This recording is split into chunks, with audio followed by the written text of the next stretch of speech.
नमस्ते बच्चों, अभिजीत क्लासेस में आपका स्वागत है। बच्चों, आज के इस वीडियो में हम डिस्कस करेंगे इन्वर्टिबल मैट्रिक्स के बारे में। इसके साथ साथ हम हमारी एनसीईआरटी की थ्योरम नंबर 3 और थ्योरम नंबर 4 जो कि है आपकी यूनिकनेस ऑफ इनवर्स प्रूफ करना है थ्योरम नंबर 3 में, और 4th थ्योरम में हमको प्रूफ करना है A B inverse is equal to B inverse A inverse. तो इसके बारे में हम इस वीडियो में डिस्कस करने वाले हैं। चलिए तो शुरू करते हैं आज का सेशन।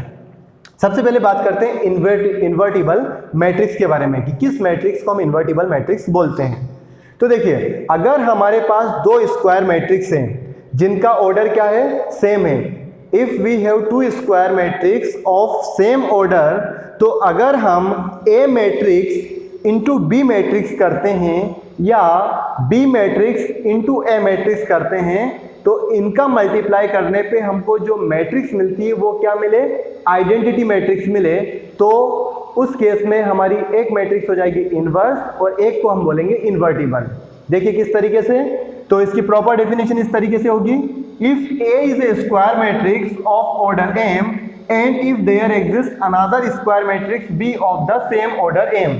मतलब हमारे पास में एक मैट्रिक्स ए है जिसका ऑर्डर एम है, और हमारे पास अगर एक और मैट्रिक्स है बी जिसका ऑर्डर भी सेम है, और दोनों क्या होना चाहिए, स्क्वायर मैट्रिक्स होना चाहिए। ठीक है, तो उस केस में अगर ए मैट्रिक्स इंटू बी मैट्रिक्स करते हैं या फिर B matrix into A matrix करते हैं, तो दोनों पे ही जो हमारा रिजल्ट मिलता है वो क्या मिलता है, मल्टीप्लाई करने पे आइडेंटिटी मैट्रिक्स। आइडेंटिटी मैट्रिक्स आपको मालूम है ना क्या होती है, ऐसी मैट्रिक्स जिनके डायगोनल एलिमेंट्स क्या होते हैं, 1 होते हैं, और बाकी सारे एलिमेंट्स क्या हो जाते हैं, 0 हो जाते हैं। तो ए मैट्रिक्स इंटू बी मैट्रिक्स करें या B matrix into A matrix करें, हमको क्या मिल जाए, आइडेंटिटी मैट्रिक्स मिल जाए। तो उस केस में हम बोलेंगे कि जो बी मैट्रिक्स है वो काय के इक्वल है, इनवर्स ऑफ ए के बराबर। तो हम बोल सकते हैं B is equal to A inverse, या उसको रीड कैसे करते हैं, B is called the inverse of A. B को हम क्या बोलेंगे, इनवर्स ऑफ ए।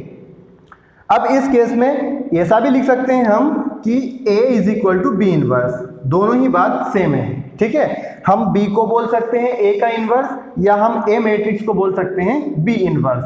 ठीक है, अब इसमें बात ये आती है कि इन्वर्टिबल क्या है। ठीक है, तो यहां पर देखिए b इज इक्वल टू हम बोल रहे हैं a इनवर्स, जो b मैट्रिक्स है वो काय के बराबर होगी, a इनवर्स के बराबर। तो यहां पे इस a को हम बोलेंगे इन्वर्टिबल।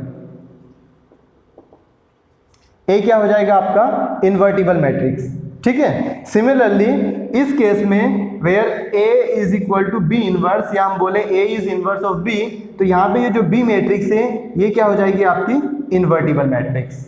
ठीक है, बहुत सिंपल सा कॉन्सेप्ट है कि b is equal to A inverse होगा या a is equal to B inverse होगा। In that case a is known as, if b is equal to a inverse, then a is known as invertible matrix, and if a is equal to b inverse, then we can say that b is invertible matrix. अब इस बात को थोड़ा सा हम example लेकर समझ लेते हैं। ठीक है, तो यहाँ पर हमने एक एग्जांपल लिया है कि a और b दो मैट्रिक्स हमारे पास में हैं। ठीक है, अब चेक करते हैं। सबसे पहली चीज क्या देखना है, कंडीशन, कि क्या a matrix into B matrix या b इंटू ए मैट्रिक्स करने पे हमको आइडेंटिटी मैट्रिक्स मिलती है। चलिए, तभी यहाँ पर इन्वर्स हो पाएगा।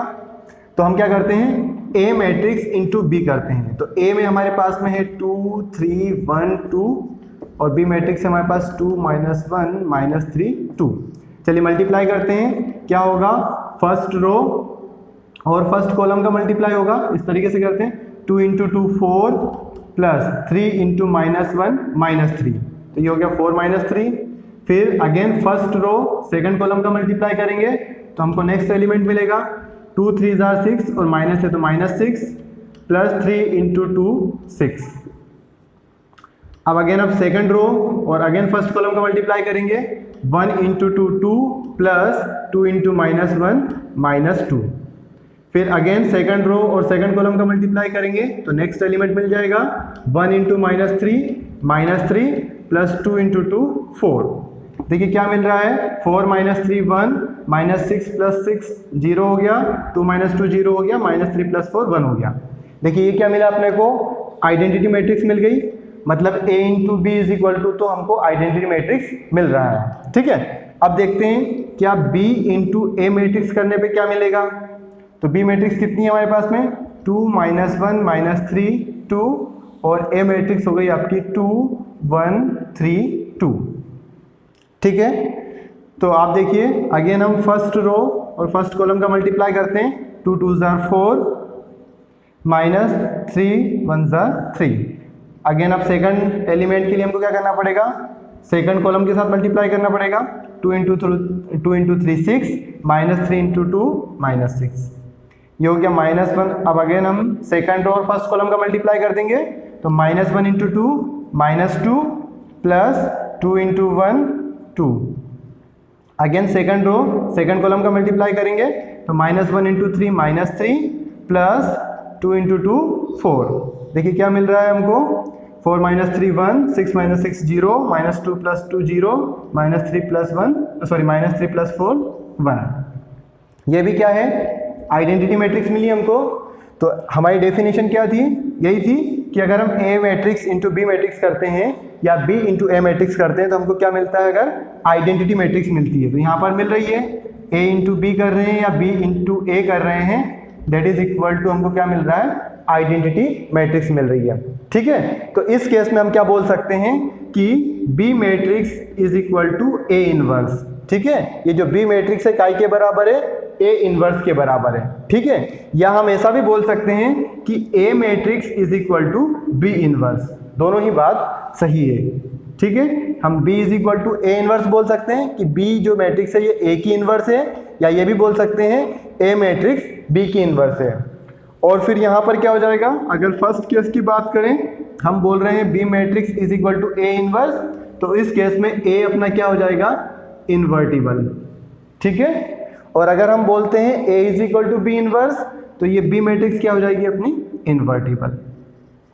अब कुछ इंपॉर्टेंट बात, जी हाँ छोटी छोटी मगर मोटी बातें। जी क्या है कि अगर कोई स्क्वायर मैट्रिक्स है, ठीक है, जैसे 2 × 2 की है, तो अगर स्क्वायर मैट्रिक्स है तो ही उसका इन्वर्स पॉसिबल है।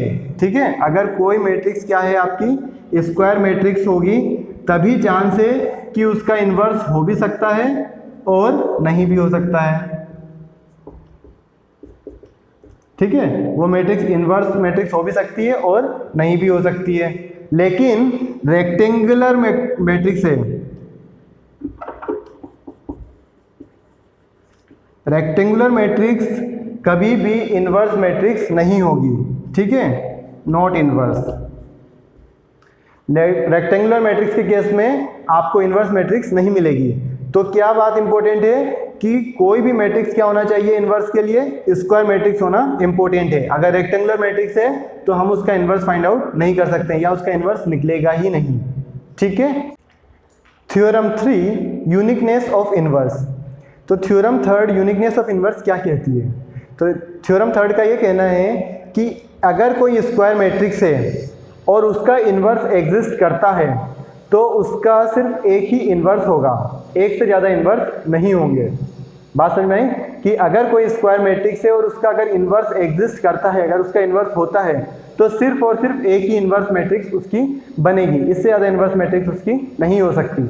चलिए स्टेटमेंट रीड करते हैं और उसके बाद उसका प्रूफ समझते हैं। तो स्टेटमेंट है, inverse of A square matrix if it exist is unique, कि अगर कोई स्क्वायर मैट्रिक्स है और अगर उसका इन्वर्स एग्जिस्ट करता है तो वो क्या होगा, यूनिक होगा। अब बात करते हैं इसके प्रूफ की। ठीक है, अब देखिए प्रूफ किस तरीके से करना है, तो पहले थोड़ा सा हम समझ लेते हैं। इसका प्रूफ करने के लिए हम क्या करेंगे कि हम कुछ स्टेटमेंट एज्यूम करेंगे। ठीक है, मतलब जो ये बोल रहे हैं उसका जस्ट अपोजिट हम एज्यूम करेंगे कि ऐसा हो सकता है। मतलब ये बोल रहे हैं यूनिक मैट्रिक्स है, हम बोल देंगे नहीं यूनिक नहीं है, 2 मैट्रिक्स होंगी। ठीक है, जो कि इसकी इन्वर्स होंगी।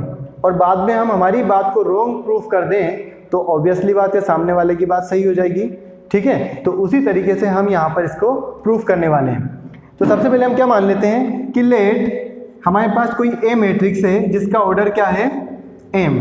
ठीक है, तो let A is equal to A I J M cross M. हमने मान लिया कि एक हमारे पास मैट्रिक्स ए है जिसका ऑर्डर क्या है, एम है। ठीक है, तो अब हम बोलते हैं if possible let B and C are inverse of A। हम क्या मान रहे हैं कि इसका एक इनवर्स नहीं है, हम ये मान लेते हैं कि 2 इनवर्स हैं, एक तो B इनवर्स है और दूसरा C इनवर्स है। ठीक है, मैट्रिक्स ए के दो इन्वर्स एग्जिस्ट कर रहे हैं, बी और सी, ऐसा हमने माना है। अब अगर हमको सामने वाले की बात को सही प्रूफ करना है तो हमारी बात को गलत प्रूफ करना पड़ेगा। ठीक है, तो ये यूनिक कब प्रूफ होगी? अगर हम ये प्रूफ कर दें कि बी और सी इक्वल हो जाए। अगर बी और सी इक्वल हो गए तो हमारी बात गलत हो जाएगी। हम ये बोल रहे हैं कि बी और सी दो अलग अलग इन्वर्स एग्जिस्ट कर रहे हैं, लेकिन अगर हमने बी और सी हमारे इक्वल हो जाते हैं तो सामने वाले की बात सही हो गई, मतलब थ्योरम सही हो जाएगी। चलिए देखते हैं किस तरीके से। तो for uniqueness we shall prove या वी शैल शो, क्या शो करते हैं हम? B matrix is equal to C. अगर B is equal to C हो गई तो हमारी बात गलत हो गई। ठीक है, जो हम बोल रहे हैं वो हमारी बात क्या हो जाएगी? रॉन्ग हो जाएगी। तो हमारी बात रॉन्ग हो गई तो ऑटोमेटिकली ये स्टेटमेंट करेक्ट हो जाएगा। ठीक है, तो हमको शो ये करना है कि b इज इक्वल टू सी है। ठीक है, अब शो कैसे करते हैं? तो देखिए, b is inverse of a, ये हमारा स्टेटमेंट था। हमने बोला ना b and c are the inverse of a। तो अगर b जो है a का इनवर्स है तो याद करिए जो अभी हमने इसके पहले डेफिनेशन पढ़ी थी इन्वर्टिबल मैट्रिक्स की, वो क्या थी? वो यही थी ना कि a matrix into B matrix और b matrix into a matrix is equal to identity. ठीक है, अगर b a का इन्वर्स है तो फिर क्या होगा? a मैट्रिक्स इंटू b या b matrix into a is equal to identity matrix होगा। ठीक है, इसको हम इक्वेशन 1 बोल देते हैं। इसके साथ साथ हमने ये भी बोला है कि c is inverse of a, है ना, c is inverse of a matrix. तो अगर c मैट्रिक्स a की इनवर्स है तो क्या होगा? a matrix into C matrix और c matrix into a matrix is equal to identity matrix होगी। ठीक है, क्लियर है दोनों बातें? अब देखिए यहाँ पर कि 1 और 2 दोनों ही आइडेंटिटी मैट्रिक्स के बराबर होगी और दोनों का ऑर्डर क्या होगा? सेम ही होगा, क्योंकि यहाँ पे जो a मैट्रिक्स है उसका ऑर्डर m है, तो ये b और c है, इनका ऑर्डर भी m ही होगा, क्योंकि स्क्वायर मैट्रिक्स होगी, सेम ऑर्डर की होगी, तभी उसका इन्वर्स निकल पाएगा। ठीक है, अब देखिए हम क्या करते हैं, हमारे पास में क्या, अगर हम ले लेते हैं b मैट्रिक्स की बात करते हैं। ठीक है, अब b मैट्रिक्स में अगर हम आइडेंटिटी मैट्रिक्स का मल्टीप्लाई करें तो कोई फर्क पड़ेगा? मतलब इसको b इंटू आई लिख दें तो भी हमको सेम मैट्रिक्स ही मिलेगी। ठीक है, अब ये i काई के इक्वल है। ठीक है, इस i की जगह मैं a इंटू सी लिख सकता हूँ। कितना? a into C from equation 2। तो क्या मैं b is equal to b A C लिख दूँ? ठीक है, फ्रॉम इक्वेशन 2 लिख सकते हैं ना भाई, आइडेंटिटी मैट्रिक्स का की इक्वल है, a इंटू सी के बराबर है, तो हम यहाँ से a इंटू सी लिख दें। तो हम क्या करें, इस b इंटू ए को अलग रखते हैं और c मैट्रिक्स को अलग लिखते हैं। ठीक है, तो ये देखिए इसका पेयर बना लिया हमने, b matrix into a matrix, काई के बराबर है b matrix into a matrix, identity matrix के बराबर है, तो क्या इसको हम लिख सकते हैं i into C, identity matrix into C matrix. और देखिए आइडेंटिटी मैट्रिक्स इंटू सी, किसी भी i में आप c का मल्टीप्लाई करोगे आइडेंटिटी मैट्रिक्स में तो क्या मिलेगा हमको? c मैट्रिक्स ही मिलेगा। तो देखिए क्या हुआ, b इज इक्वल टू कितना प्रूफ हो गया अपना? c। तो b is equal to c, मतलब matrix b is equal to क्या हो गया आपका? Matrix c। तो हम बोल सकते हैं अब हमारा स्टेटमेंट क्या हो गया? Therefore our statement is wrong. जो हमने एज्यूम करा था वो क्या था? हमारा एजम्पशन रॉन्ग था। और क्या प्रूफ हो गया कि B matrix is equal to C हो गई, मतलब हमारी बात ही रॉन्ग प्रूफ हो गई। तो इसका मतलब क्या हुआ कि इसका जो है एक ही इनवर्स एग्जिस्ट करेगा। So a square matrix have only unique inverse.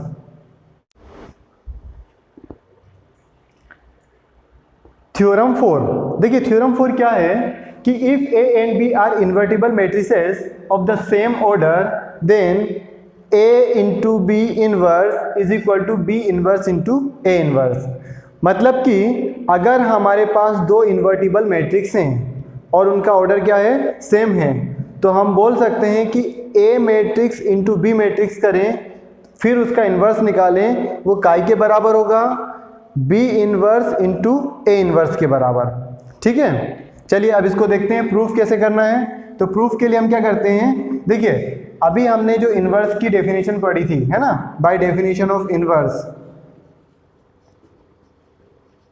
By definition of inverse क्या थी हमने डेफिनेशन, यही पढ़ा था ना कि दो इन्वर्टिबल मैट्रिक्स हैं A इंटू बी, वो काई के बराबर होती है, आइडेंटिटी मैट्रिक्स के बराबर, और B क्या है आपका, B is the inverse of A, हम ये भी बोल सकते हैं। तो अगर हम B की जगह क्या रख दें, A इन्वर्स रख दें, तो क्या होगा, सेम ही होगा। तो A into A inverse is equal to I, इस तरीके से लिख सकते हैं। तो सेम वही चीज़ अब हम यहाँ पे लिख देते हैं कि हमारे पास में क्या है, A इंटू बी मैट्रिक्स है, तो A into B and A into B inverse ये काय के बराबर होगा, आपका आइडेंटिटी मैट्रिक्स के बराबर होगा। ठीक है, यहाँ पर ये A इंटू बी एक मैट्रिक्स है, क्योंकि दोनों मल्टीप्लाई करने पे एक रिजल्टेंट मैट्रिक्स मिलेगा, तो हमने उसको A इंटू बी मैट्रिक्स के पेयर के फॉर्म में लिख दिया है। ठीक है, तो A into B matrix into A into B inverse matrix is equal to identity. ठीक है, बाय डेफिनेशन। अब देखिए जब भी कोई चीज़ हम प्रूफ करें तो हमेशा हमारे माइंड में ये पता होना चाहिए कि हमको प्रूफ क्या करना है और किस तरीके से हम वहाँ तक पहुँच सकते हैं। ठीक है, आप यहाँ पर देखिए हमको जो शो करना है उसमें क्या है, A into B whole inverse, है ना, इसको प्रूफ करना है काय के बराबर, B inverse into A inverse के बराबर। तो यहाँ से देखने पे समझ में आ रहा है कि इस चीज़ को हमको इसके इक्वल लाना है, मतलब कि यहाँ पे जो LHS है हमारा, वहाँ पर कैसे भी करके A इंटू बी का इन्वर्स बचा रहे, बाकी सब यहाँ से चला जाए, है ना, यही हमको यहाँ पे कोशिश करना है। अब देखो कैसे कर सकते हैं। अब हम क्या करें कि दोनों साइड में A इन्वर्स का मल्टीप्लाई कर दें। ठीक है, तो हम क्या करते हैं, दोनों साइड A इन्वर्स का मल्टीप्लाई कर देते हैं आगे। ठीक है, क्योंकि देखिए मैट्रिक्स के मल्टीप्लिकेशन में सीक्वेंस का बहुत महत्व होता है ना, इसलिए हम क्या करते हैं आगे मल्टीप्लाई कर रहे हैं। तो A inverse into A B inverse is equal to A inverse I। ठीक है, दोनों तरफ हमने क्या करा, A इन्वर्स मैट्रिक्स का मल्टीप्लाई कर दिया। ब्रैकेट में लिख दीजिए pre multiplying both side by A inverse, दोनों तरफ हमने A इन्वर्स का प्री मल्टीप्लिकेशन कर दिया। अब देखिए इससे होगा क्या, इससे होगा ये कि यहाँ पर देखिए ये ऑर्डर जो अपना A इन्वर्स इंटू A, इसको हम एक पेयर बना लेते हैं साथ में, B को अलग कर देते हैं, और A B इन्वर्स ये तो हमको एज इट इज लिखते चलना है, इसमें कोई छेड़खानी नहीं करना है। अब देखिए A inverse into I, identity matrix का अगर हम किसी के साथ मल्टीप्लाई करते हैं तो हमको वही मैट्रिक्स मिलती है, तो ये हो जाएगा आपका A इन्वर्स, इसको हम लिख देते हैं। अब देखिए A इन्वर्स है ना, आप चाहें तो यहाँ पे इसकी जगह लिख देना A inverse into I is equal to क्या होता है आपका A इन्वर्स होता है, तो हमने यहाँ पर A इन्वर्स लिख दिया। अब देखिए A इन्वर्स इंटू A क्या होता है, A inverse into A that is equal to identity. ठीक है, तो ये हो जाएगा आपका I into B A B inverse is equal to A inverse. इस चीज़ को हम रफ कर देते हैं यहाँ से। ठीक है, क्या किया हमने, यहाँ लिखते जाइए A inverse into A is equal to क्या होता है आपका आइडेंटिटी मैट्रिक्स के बराबर, तो हमने इसकी जगह I प्रूफ कर दिया, I पुट कर दिया। अब देखिए I इंटू बी क्या हो जाएगा आपका identity matrix into B is equal to B matrix होगा, तो इसकी जगह हम B लिख सकते हैं, तो यहाँ हमने B मैट्रिक्स लिख दिया। बाकी आपका A into B inverse as it is लिखा रहने दीजिए, और ये हो गया आपका A इन्वर्स। ठीक है, अब हम क्या करते हैं, इसमें अगेन प्री मल्टीप्लाई कर दें, क्योंकि हमको यहाँ से B हटाना है, तो B कब हट सकता है, अगर हम यहाँ पे B इन्वर्स का मल्टीप्लाई कर दें, तो B इन्वर्स इंटू B और A B inverse is equal to B inverse into A inverse. क्या किया आपने, प्री मल्टीप्लाई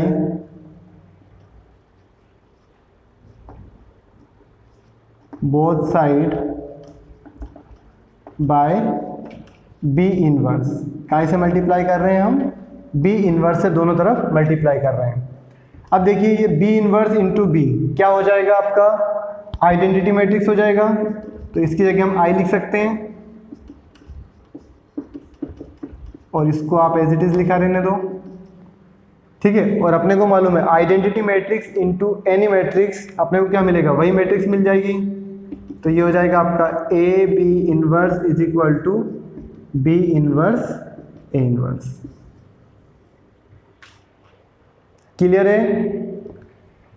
तो बच्चों, अगर आप लोगों को आज का वीडियो समझ में आया है, आज का लेक्चर आपको अगर समझ में आया है तो इस वीडियो को लाइक कर दीजिए और ज़्यादा से ज़्यादा शेयर करिए।